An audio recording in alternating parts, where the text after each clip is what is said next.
চলে এসছে। তো এই বছর কটা ব্র্যান্ড পৌঁছালো তোমাদের কাছে?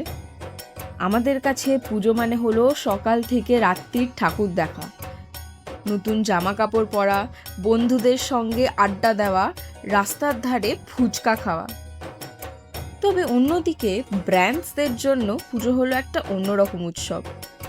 কলকাতার রাস্তা সেজে ওঠে শুধু প্যান্ডেল আর আলোতে নয়, তার সাথে সাথে পোস্টার্স, হোর্ডিংস, ব্যানার আর স্লোগানগুলোও কিন্তু একই কথা বলে।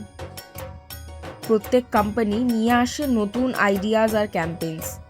কেউ এনে দেয় পুজো অফার, কেউ আবার পুজোকে বানিয়ে দেয় বিগ ফ্যাশন ফেস্টিভ্যাল।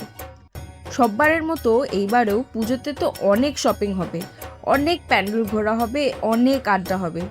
কিন্তু এই সবের মাঝখানে ভুলে গেলে কিন্তু চলবে না, ব্যানার্স থেকে প্যান্ডেল, শহরের এই পুরো উৎসবের পিছনে রয়েছেন যারা দিন রাত, যাদের পরিশ্রমে কলকাতা জেগে ওঠে এক নতুন আলোতে।